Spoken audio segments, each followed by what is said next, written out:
Diana, Princess of Wales, became a global phenomenon. The most photographed woman in the world. Millions of pictures in thousands of publications taken by hundreds of photographers. Her face made many fortunes. The Princess of Wales was our bread and butter. We depended on her. Diana's death in the car crash of August 1997 stunned a world that had lived her life with her. You can't believe that something as simple as that would kill her. There's got to be something else. There's got to be a bastard somewhere who killed the princess. August sunshine on the French Riviera. Princess Diana was enjoying a holiday with her new man, Dodi Fayed. Their romance was the hot tabloid story of the year. Probably the biggest story that you could hope to have with a princess who is now divorced. We'd never had anything like it in tabloid newspapers before. And we had these photographs arriving on our desks each day. Diana was happy to grab the headlines by playing up to the cameras. Her new affair kept Charles and Camilla off the front pages. Il y avait beaucoup de photographes, mais parce que il y avait un show. There were a lot of photographers because there was a permanent Diana show. She usually tried to hide, but this time she gave and gave and gave, every day. Elle donnait tous les jours, quoi. Photographs of the lovers were netting big rewards for the lucky photographers who were giving their romance global coverage. It was a dream come true for a few guys. The money was flying everywhere, buckets loads of money. It was In Paris, dodging photographers. Someone tipped off the press that they were waiting for Dodi's father's hotel, the Ritz. On the right, everyone A large crowd of photographers and onlookers had gathered outside, captured here on a tourist's video. Wow, wow, wow. Guys, look at this. Someone's out there, very important. At 10 to 10, the couple arrived for dinner. Outside, waiting, were a mixed bunch of photojournalists, news photographers and celebrity paparazzi. Some were freelance, others worked for agencies that sold their pictures to newspapers and magazines. Amongst them was 28-year-old agency photographer Pierre Hounsfield. We thought they'd come out and that they wouldn't really try to hide away a great deal, since for the whole summer they'd given photo ops time and time again, so we thought, why would they hide away in Paris? Another photographer was 38-year-old Nicolas Arsov. He specialized in news and celebrity pictures. We knew something was happening. We knew that she was inside the hotel, and so we waited. 44-year-old Jacques Langevin was different from the others. He was one of France's most respected prize-winning photojournalists, used to trouble spots like Iraq and Rwanda. But that night he was assigned to cover Diana. I was at a friend's having a quiet dinner when I got called late, around 10:30 p.m. So I didn't want to go. I dragged my feet and tried to get out of it. I tried to get another photographer to replace me, but it didn't work.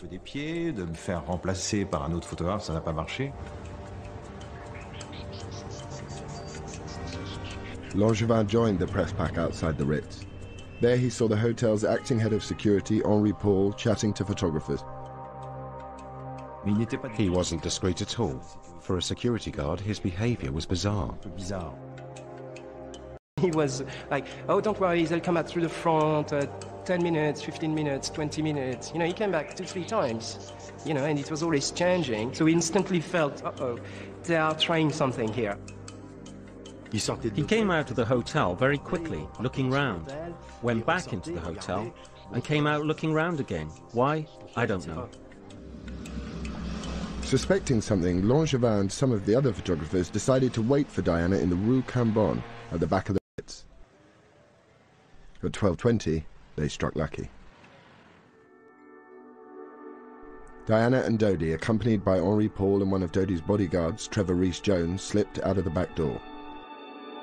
Henri Paul went out followed by Dodi and Diana. Once they hid themselves a little bit, you know, in that classic way, they walked normally, but they were hiding a bit, like this. The photographers took pictures as the black Mercedes drove away at speed. In this picture, a camera flash illuminates Diana, who is sitting in the back right-hand seat.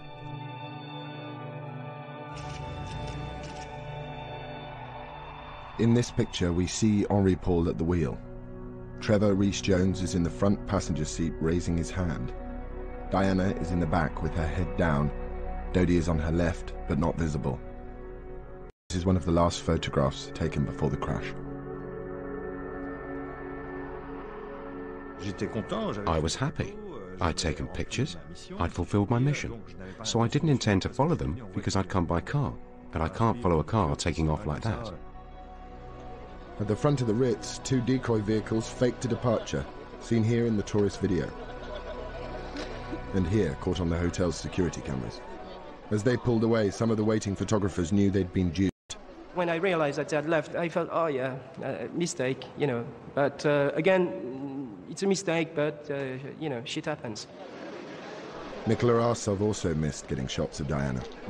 I said to the colleagues that were with me, right, I've had enough. I'm not going. Other photographers did give chase, in cars and on motorbikes. Some nearly caught up with the Mercedes by the Place de la Concorde. At the lights, Henri Paul sped. He accelerated along the riverside, leaving the photographers behind. At 12:23 on August the 31st, 1997, he raced into the Alma Tunnel and into history.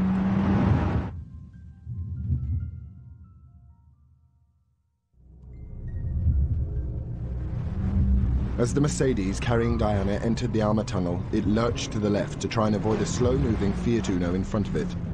Driver Henri Paul lost control. Then spun round 180 degrees and smashed into the opposite wall.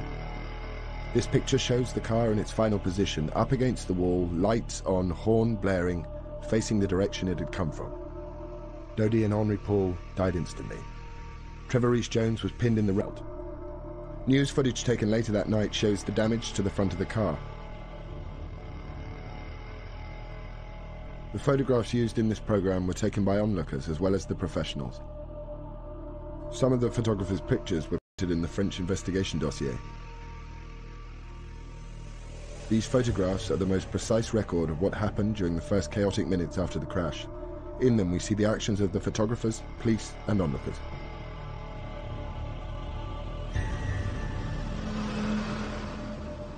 The first to arrive on the scene was 24-year-old photographer Romuald Ra and his driver. They were about 30 seconds or 600 meters behind the Mercedes. Ra had a diploma in first aid. He was the first to approach the car and open the rear door to see what he could do. J'ai eu un choc pendant quelques secondes. Je me suis un petit peu écarté de la voiture. I was in shock for a few moments. I backed off from the car, and then I came back and went towards the car so that I could open the door and see what I could do, and if I could give them some first aid. I saw the driver and Mr. Al-Fayed were dead, and I couldn't do anything. So I leaned over the princess to see if she was alive. I leaned over to try and take her pulse, and as I touched her, she moved and breathed a little bit. And I spoke to her in English. En anglais, je lui ai dit, I'm here, be cool, doctor will arrive. The emergency services were called by several people.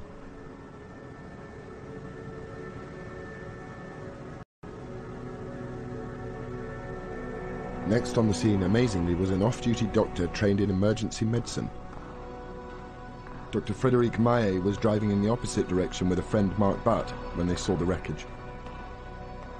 Maillet quickly assessed the condition of the car's occupants. I remember the left back passenger was apparently dead. Didn't breathe, didn't react, didn't show any signs of life. There was the front passenger who was still alive, shouting, screaming, because he was severely injured on his face. So at least he has kind of consciousness, kind of blood pressure, so he was not extremely urgent. And the left passenger was a beautiful woman. She didn't have any blood on her face, but she was unconscious and her head was down like that and she had difficulty to breathe. So she needed some assistance very quickly. Dr. Maillet rushed back to his car to get his medical kit and oxygen. Only now did more of the photographers the car. Rommel Ra told him to get back. It took me just maybe 1 minute to go and come back from my car. And these people, like 3 or 4 people, were walking around the wreckage. When I went inside the car to give assistance to the beautiful lady, they began to take a lot of pictures with a lot of flash. This is one of the earliest pictures taken. Many photographs of Diana were taken that night. We will not be showing her face. Diana is jammed between the front and back seats. Dr. Maé is administering oxygen to her. I know it's very surprising for everybody, but I didn't recognize her because my attention was focused on so many other things. I didn't have time to try to understand who she was.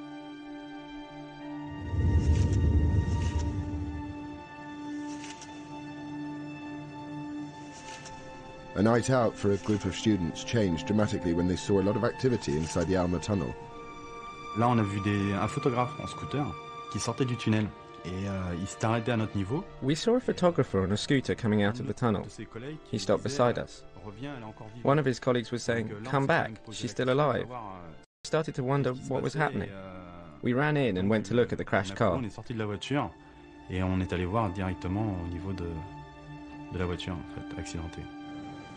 One of the students, Damien Dolby, was a volunteer fireman trained in first aid.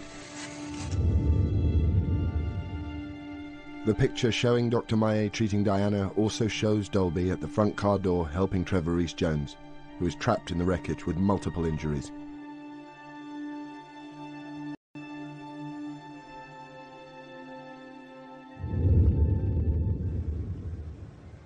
One of the accusations against the photographers was that they impeded the treatment of the injured. The thing that got to me was that they had very huge lenses and they were taking pictures very close to the car, almost even with the car door, very, very, very close. On avait décidé de quand même de repousser un petit peu les photographes, de laisser un petit peu de place. We decided to push the photographers back so as to leave some space for Damien and a doctor who was close to the car. We pushed them back without actually touching them. They showed no resistance. Ils n'ont pas insisté là-dessus, donc là-dessus ils sont reculés sans problème. They were probably very, very close, but at no time they hampered me doing my job. They didn't impede anyone from entering the car. They didn't climb all over the car or anything like that. They were just close, taking pictures.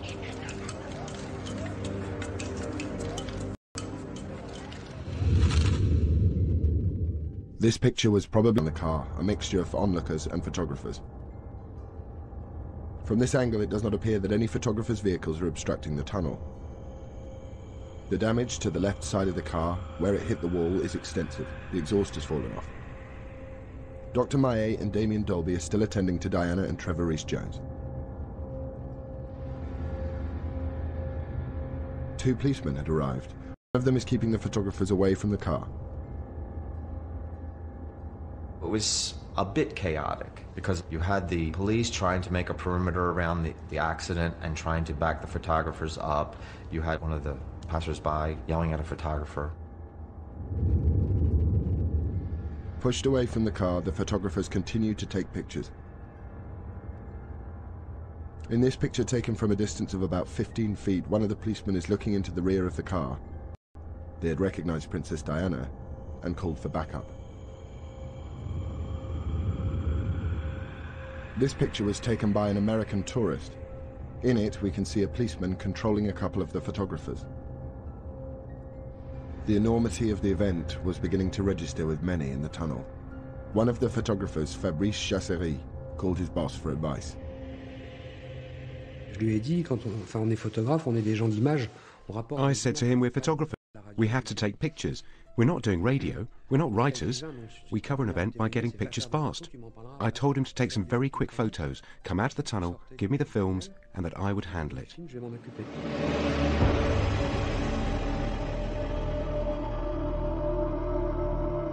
Nine minutes after the crash, a fire and rescue crew trained in emergency medicine arrived.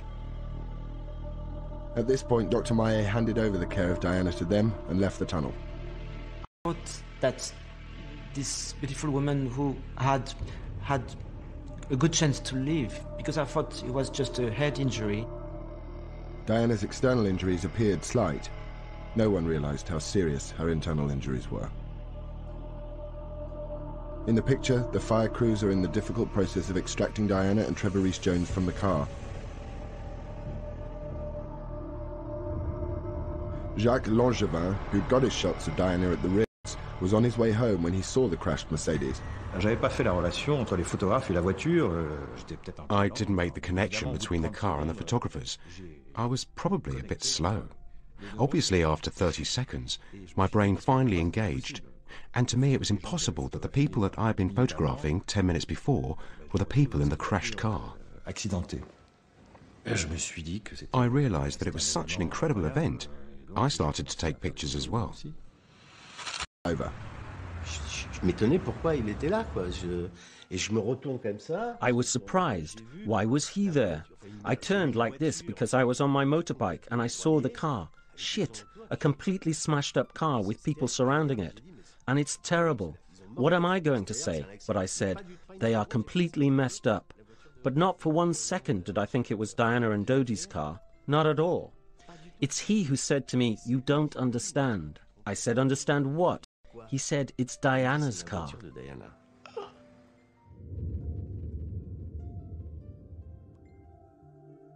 In one of the pictures taken at this time, we see the police effectively maintaining a perimeter. The fire crew helped Diana and Trevor Rees-Jones unhindered.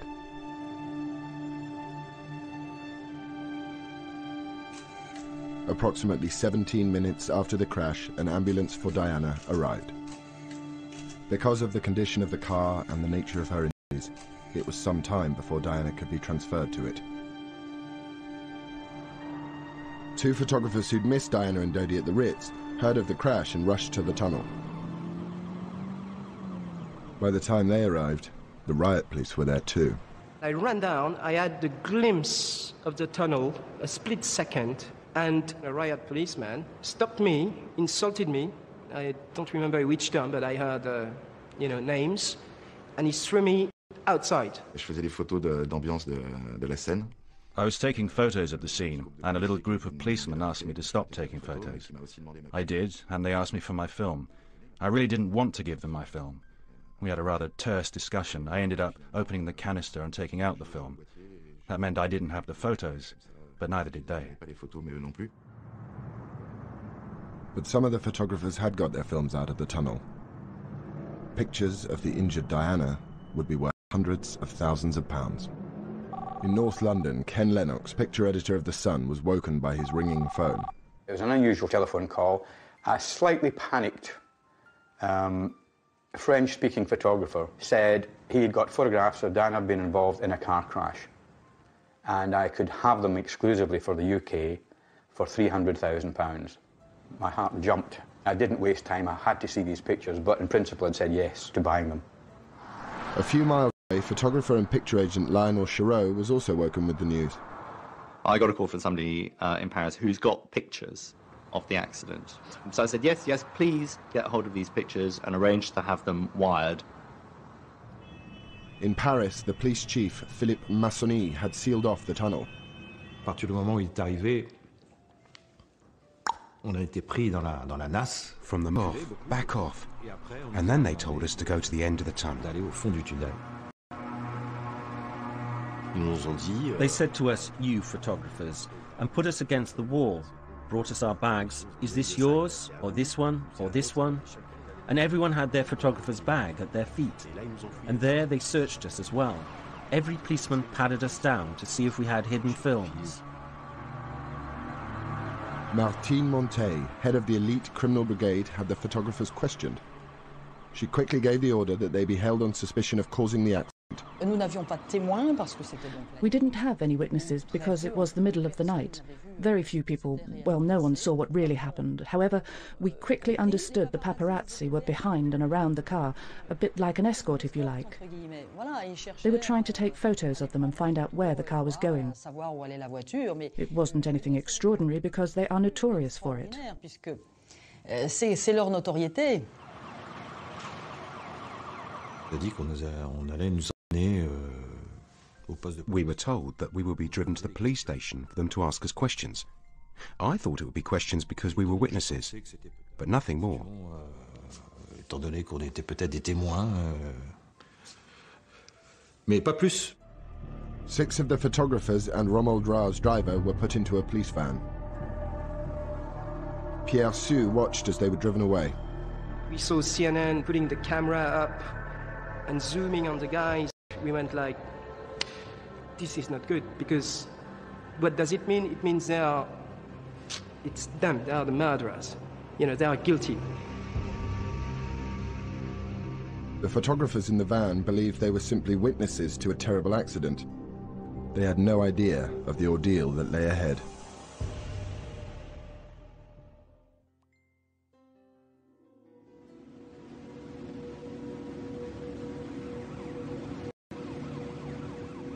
Just over an hour after the crash in the Alma Tunnel, 7 men were on their way into police custody. We arrived in the middle of the night, and we were interrogated, photographed, handcuffed. Only now did the photographers realize they were suspects and could be charged with involuntary manslaughter and non-assistance to persons in danger. They faced a potential 5-year jail sentence. I was stunned when I heard that. They'd gone mad, I thought. Me, I refused to sign that accusation.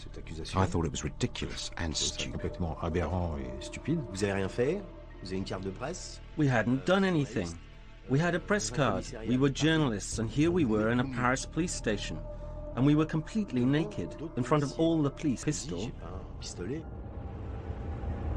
Diana had been in the car for 37 minutes, semi-conscious, before the emergency services could lift her out. As she was, she suffered a heart attack. It took 40 minutes to stabilize her before the ambulance could set off. Photographer Pierre Sue saw it come to a halt minutes later. You can, from there, see the entrance of the hospital. Virtually, you can see it. It's about 400-500 yards away. And the ambulance stops. So we go, uh-oh, something is getting worse. And it lasted for ages, a good 15 minutes. Yes, we understood that the situation was critical inside.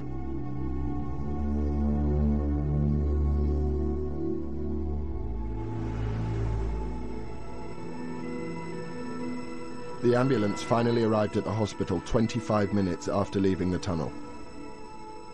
The British ambassador and French officials were waiting. She was lying on a stretcher, her blonde hair falling this way. Her face was very serene. She had a very untroubled face. She had bruises here. That is to say, she had bruises on her eyes, as if she'd been beaten up.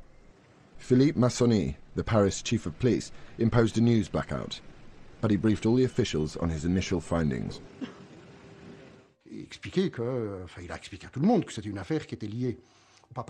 explained to me, in fact to all of us, that the matter was linked to paparazzi, who hounded, who chased the car. They had already arrested some of them. But not all the photographers who'd been in the tunnel were in police custody. 3 got out before the arrests. Laurent Sola was agent for 2 of them. Oh yes, it was fantastic. I had the exclusive on the story. They'd all been arrested with the films, and everyone that had been together during the night and on all the jobs, with one blow, they were all gone. So that left me the only player in the game.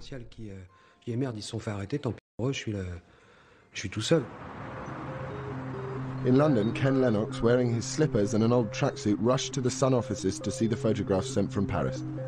I just ran through security, straight up to my electronic picture desk, opened it up, sat in front of it.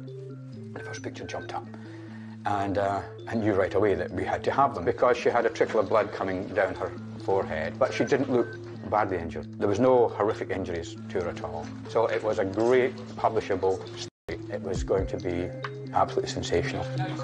At the same time, Phil Hall, editor of The Sun's sister paper, The News of the World, was looking at his own set of photographs. I remember sort of looking across and seeing a slightly furtive look on their face, thinking, come on, this is going to be a huge story if this story develops. Any story involving Diana was front-page news, but this promised to be the biggest ever. The world's media was starting to wake up to the events in Paris. phone went alongside the bed, and it was my editor at the time saying, Dodie's dead and Diana may be dead. And using extremely fruity language, I thought this was a wind-up. I said, you know, don't wind me up. It's 1:15 on a Sunday morning. He said, no, this is true. Dodie's definitely dead. There's been a car crash. Can you come in? Gowing went on air at 2:30 London time. Welcome to BBC World News. I'm Nick Gowing. Diana, Princess of Wales, has been seriously injured and her companion, Dodi Al-Fayed, has been killed in a motor accident in the French capital, Paris. Reports say a vehicle carrying the princess and her entourage was being chased by a carload of paparazzi photographers. At News International, the mood rapidly changed from excitement to shock, as reports suggested the paparazzi were to blame. One of my first thoughts, and I remember saying it in the office, was that, gosh, if one of these photographers has caused this accident, we're all going to be in trouble. This could be the end of the free press as we know it, because there'll be a massive, massive backlash against us. I felt sick. I felt anxious about it all. I knew that my photographers would be in trouble on the streets, and it didn't look good. One of the few voices to challenge the report blaming the photographers for Diana's accident was James Whittaker. I'm now joined by James Whittaker, who is the royal correspondent for the Mirror newspaper. There's one thing with the paparazzi following, but the driver doesn't have to drive in such a way that an accident is then caused. What I did think was, how can these people just blame the photographers for doing it? They haven't got a clue what's going on. It wasn't the BBC who were making this judgment about paparazzi. It was already beginning to come out from a number of people. It's the damn paparazzi who were chasing the princess and caused the car to have this serious smash. Whilst who was to blame filled the airwaves, the photographs taken in the tunnel were fetching record-breaking prices. J'étais pratiquement à 20 millions de francs. Il faut faire la conversion, mais c'est énorme. I was practically at 20 million francs. If you do the conversion, it was enormous.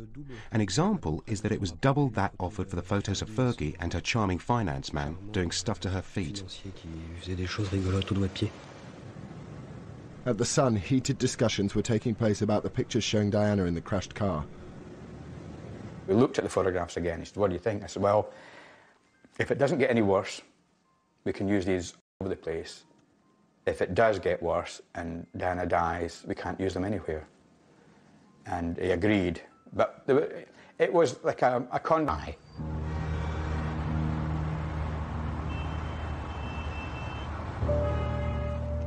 But there was little optimism at the hospital in Paris. Diana had suffered a second heart attack and had massive internal hemorrhaging. They tried to revive her for 2 hours.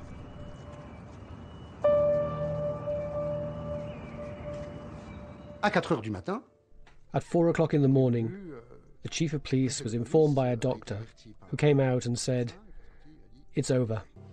The British ambassador fell apart. He cried and cried and cried like a child.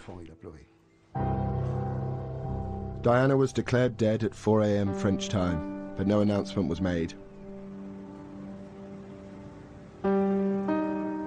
I got a phone call from the Paris-based photographer saying that he thought it was getting very serious.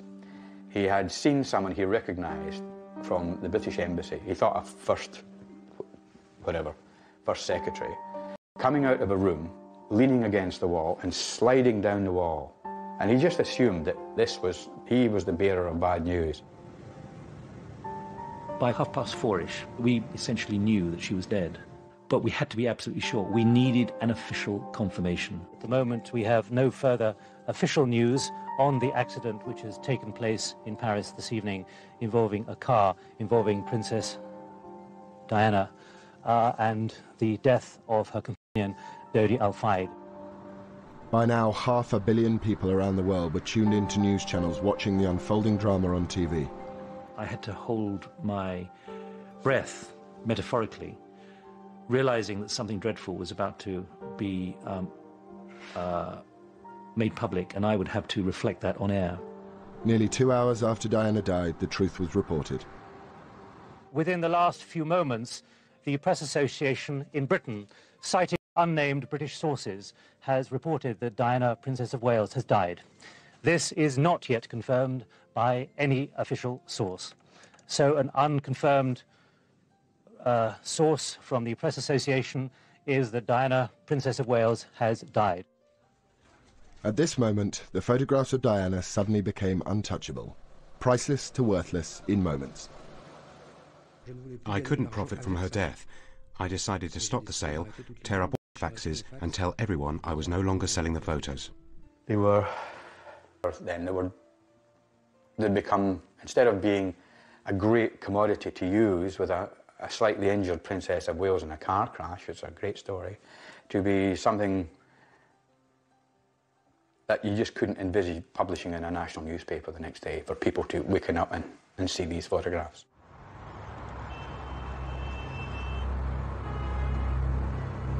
At 6 a.m. in Paris, the French Interior Ministry officially announced Diana's death and put forward whom they thought was to blame.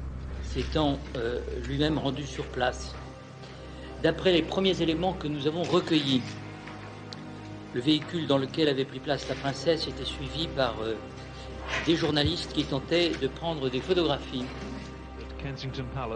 In Britain, people were shocked by the news that Princess Diana had been killed in a crash because the paparazzi had chased her car. It seemed everyone knew who to blame. People have been pointing fingers, angry fingers, at some of the photographers here. A bus driver leaned out of his cab and simply shouted at the Northern media people here, "Leave her alone." Mohammed Al-Fayed's spokesman denounced the role of the photographers in the accident. Mr. Al-Fayed believes that this appalling tragedy would never have happened but for the attentions of these people who I suppose we shall have to call photographers. It was quite appalling what happened, and we're just coming to terms with that. In Paris, some eyewitnesses told the media what they'd seen in the tunnel. A police was pushing two of the journalists to go away from the car, and another one would run around to try to get by again, like it was relentless. And from South Africa, Diana's brother, Earl Spencer, was absolute in his condemnation of the press. It would appear that every proprietor and editor of every publication that has paid for intrusive and exploitative photographs of her, encouraging greedy and ruthless individuals to risk everything in pursuit of Diana's image, has blood on his hands today. Earl Spencer's statement inflamed the public's anger. You've lost a lovely person for nothing. You're horrible. You helped to kill her. Not you. Not you, but your profession. Why did they pay so much money for the photographs? Why were the paparazzi after them? If there was no money in the photographs, they wouldn't have been after her in the tunnel. Western world. In response to the public mood, some in the press began to distance themselves from the photographers. But as long as, frankly, the public want to buy this sort of tasteless material, many of us are deeply embarrassed. I feel embarrassed to be part of the same trade as the paparazzi. Dès le premier jour, ça a été un défi. From day one, it was like a tidal wave had landed on the photographers. Without proof, without really knowing what had happened or waiting for any sort of conclusion to be drawn, it was the photographers who were thrown to the mob. It was their fault. It was them. And there wasn't even any point in having a trial because it was them. For sure, they... The 7 arrested inside the tunnel were being held at the Criminal Brigade headquarters. We were held in custody cells for 2.5 days, in a room with a window and a wooden bench. Mine was quite long. I could lie down, but the others couldn't. They had to sit for 2 days because they couldn't lie down.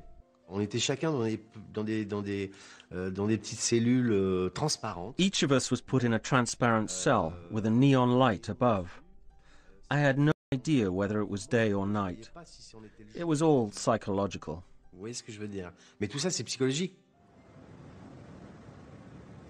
The French authorities had 20 rolls with more than 80 pictures shot in the tunnel, but they wanted them all.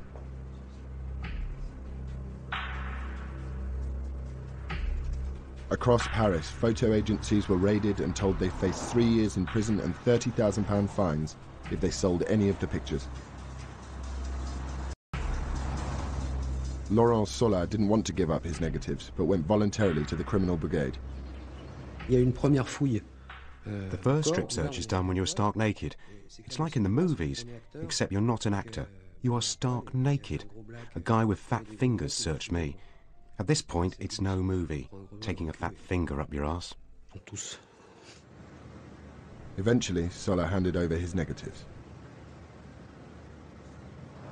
The operation to get the photographs spread across the channel.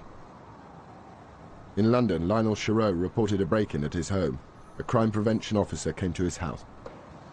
He says, I have examined this report of your burglary, and I have to tell you that you have not been burgled, but that you have been targeted. I said to him, targeted what, by the grey men? He said, well, you can call them whatever you like. Grey men, MI5, MI6, but what I can tell you is that the person that came into your house had a plan of your house, had a key to your front door. And I would like to point out, he said, delicately, that at no point were your lives in danger, at which point my wife burst into tears. The French police developed all the films confiscated in the tunnel and in the raids. Crucially, they revealed there were no pictures of the Mercedes as it drove to the Alma tunnel. After seeing the report blaming the photographers, Dr. Maillet and Marc Barth spoke out. One of the most important parts of us coming forward is that we knew that there were no photographers. This whole group of photographers was not around the car at the time of the accident because we were there before them. So they didn't come until 2, 3, 4 minutes afterwards. So they couldn't have been the cause of the accident. The evidence, both photographic and eyewitness accounts, seemed to show that the photographer...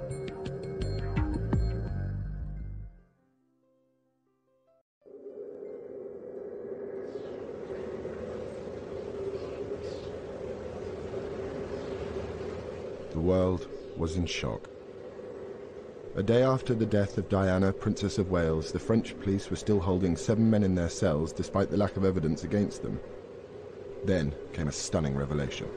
The Paris prosecutor's office disclosed today that the driver of the car in which Princess Diana was fatally injured had an illegal blood alcohol level. He's said to have been more than 3 times over the French limit and twice the British one. Henri Paul's employer, Mohamed Al Fayed, insisted the photographers were at fault.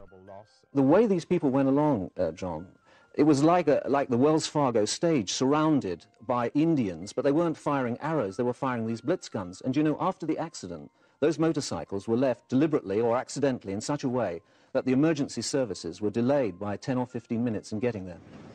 The accusation against the dead driver, Henri Paul, did not keep the 7 men out of a French court.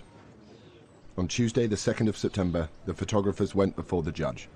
The police have asked that 2 of the photographers believed to be more seriously implicated should be held here in custody.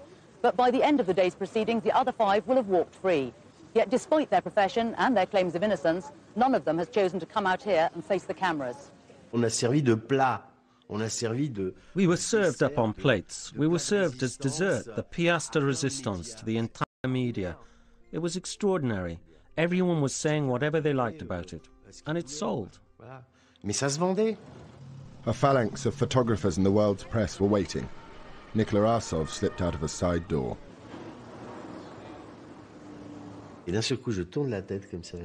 Suddenly I turned my head like this, and I saw hundreds of journalists. And then I carried on walking ahead of me without turning round. Then, on the other side of the Seine, Mr. Sieper, my boss, who was waiting for me in his car. And once I was in his car, I cried like a baby. Because you empty yourself. It's the tension, the pressure. You crack up.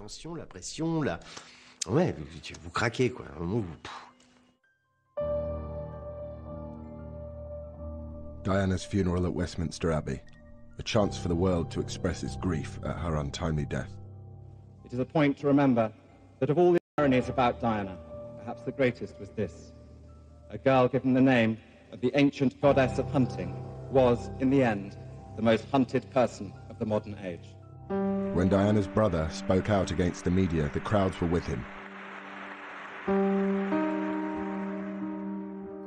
Mohamed Al Fayed kept up the pressure on the photographers because the alternative was to say, my employee was drunk, was responsible for the death of Diana, Princess of Wales. After 2 years, the French completed their investigation and cleared all the photographers of causing the accident. But Al Fayed refused to accept their findings. He continued his legal battle. In February 2006, 3 of the photographers were found guilty of breaking French privacy laws and were ordered to pay him €1 each, the smallest fine a French court could set. For the photographers, it was traumatic. For some, work dried up, and others changed their profession. Today, few wish to speak of what they saw and the pictures they took. We were really affected. I mean, we couldn't hang around in the street with a camera without being a murderer. If you were with a camera on the Champs-Élysées, it was, oh, a paparazzi. Any lens size, it was like he killed the princess. I couldn't go into an enclosed space. I couldn't. I felt not very well. It was the event of the century. You were there, but you didn't ask to be there. For me, it was a trap. A real trap. I'd have preferred if it had never happened to me. There's always going to be that question mark. They were there. What did they do? What did they not do? Controversially, since the crash, some photographs have been published in the Italian and German press, and in 2006 a book about the investigation revealed more pictures. But most of the 80-plus photographs taken that night remain locked away in police files, imprisoned by our sensitivity to the memory of Diana. They were published here, there's no doubt about it. They're part of the history. And they are, in a way, a full stop to the Diana story. The fallout from the deaths of August the 31st, 1997 has changed many lives. There is no one accepted version of how Diana met her death. But the photographs taken in the tunnel are perhaps the clearest record of what truly happened that night. They were pivotal in clearing the photographers, and they will become the last chapter in the picture story that is the life of Diana, Princess of Wales.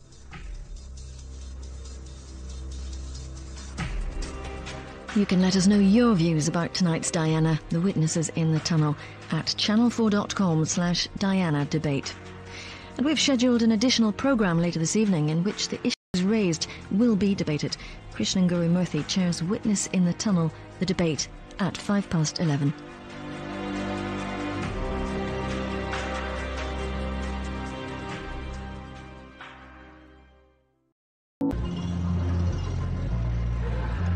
Outside, waiting, were a mixed bunch of photojournalists, news photographers and celebrity paparazzi. Some were freelance, others worked for agencies that sold their pictures to newspapers and magazines. Amongst them was 28-year-old agency photographer Pierre Hounsfield. We thought they'd come out and that they wouldn't really try to hide away a great deal, since for the whole summer they'd given photo ops time and time again, so we thought, why would they hide away in Paris? Another photographer was 38-year-old Nicolas Arsov. He specialized in news and celebrity pictures. We knew something was happening.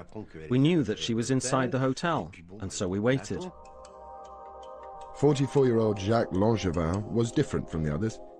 He was one of France's most respected prize-winning photojournalists, used to trouble spots like Iraq and Rwanda. But that night he was assigned to cover Diana. I was